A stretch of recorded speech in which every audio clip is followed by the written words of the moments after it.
Hello hi అందరికీ నమస్కారం అండి. నేను మీ భవాని. అందరూ బాగున్నారా? నేనైతే చాలా బాగున్నాను. అయితే ఇక్కడ ఎందుకు వచ్చానంటే ఒక మంచి విషయం చెప్దామని చెప్పేసి వచ్చేసాను. అసలు యాక్చువల్గా ఏంటి అంటే మనము టీయా వద్దు, కాఫీయా అమ్మ అసలే వద్దు, ఈ అన్నమా నేను ఒక్క పూట కూడా తినడం గగనమే, ఇవన్నీ వద్దు అండి. అన్నం తినేవాళ్ళు అన్నం తినండి, ఇడ్లీ తినేవాళ్ళు ఇడ్లీ తినండి, చపాతి తినేవాళ్ళు చపాతి తినండి. ఏది మన బాడీకి అలవాటైందో మనం చిన్నప్పటి నుంచి ఏదైతే తిన్నామో అదే తినండి, కానీ మితంగా తినండి. ఇవేంటి అందరూ రొటీన్గా చెప్పేవే కదా, ఈమెంటి కొత్తగా చెప్తున్నాను అనుకుంటున్నారా? కాదు అండి, వినండి. ఏంటి అంటే మనము పూర్వకాలంలో మనం చిన్నప్పటి నుంచి ఇడ్లీ తిన్నాం, దోశ తిన్నాం, వడ తిన్నాం, పూరి తిన్నాం, అన్ని తిన్నాం. కానీ అప్పుడు ఎటువంటి రోగాలు ఏమీ రాలేదు. ఎందుకంటే అప్పుడు వేసే ఫెర్టిలైజర్స్ అంత లేదు. ఇంట్లోనే పెరడు పెట్టుకుని చక్కగా వెజిటేబుల్స్ అన్ని పండించుకునే వాళ్ళం. ఇప్పుడు అన్ని అపార్ట్మెంట్స్ అయిపోయినాయి, పెరడు వేసుకోవడానికి ప్లేస్ లేదు. కాబట్టి ఆలోచించండి. సో ఏది తిన్నా సరే మితంగా తినండి. ఇప్పుడు 4 ఇడ్లీ తినేవాళ్ళు 2 ఇడ్లీ తినేసి సరిపెట్టేసుకోండి. అన్నము ఇంత కప్పు తినేవాళ్ళు ఇంత కప్పు తినండి. సో సైజ్ తగ్గించండి, కానీ ఏది అలవాటు ఉందో అది మాత్రమే తినండి. అలవాటు లేని తింటే మాత్రం మీ బాడీ అది తీసుకోలేదు.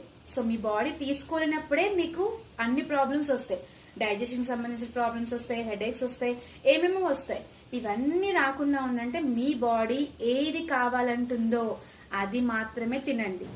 అంతేగాని వాళ్ళేదో స్ప్రౌట్స్ తింటే ఇది వస్తుందని చెప్పారు, వీళ్ళేదో చేస్తే ఇది హెయిర్ బాగా పెరుగుతుందని చెప్పారు, ఇవన్నీ మనకు వద్దు అండి. మన బాడీ ఏది సహించుకోగలుగుతుందో, ఏది తిని అరాయించుకోగలుగుతుందో అవి మాత్రమే శుభ్రంగా తినండి, శుభ్రంగా ఉండండి.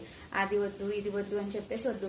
తినండి, కానీ మితంగా తినండి. అలాగే ఎస్పెషల్లీ ఫీమేల్స్ ఏంటి అంటే కంపల్సరీ మనం ఇంట్లో చాలా పనులు చేస్తున్నామని చెప్పేసి ఎక్సర్సైజ్ చేయలేము.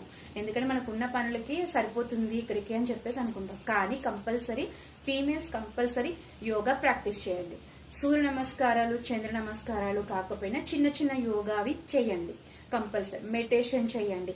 అలాగే ఇవన్నీ కుదరట్లేదు, నేను యోగా చేయలేను అని అంటారా, వాకింగ్ చేయండి. వాకింగ్ ఫ్రంట్ కాదు, బ్యాక్. సో బ్యాక్ కి స్టెప్స్ వేస్తూ వాకింగ్ చేయడం అలవాటు చేసుకోండి.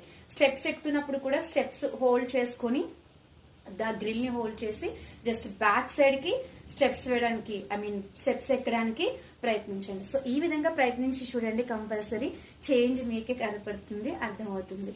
ఈ వీడియో నచ్చితే మాత్రం తప్పకుండా ప్లీజ్ ఒక లైక్ చేయండి, షేర్ చేయండి, సబ్స్క్రైబ్ చేయండి ప్లీజ్. Thank you.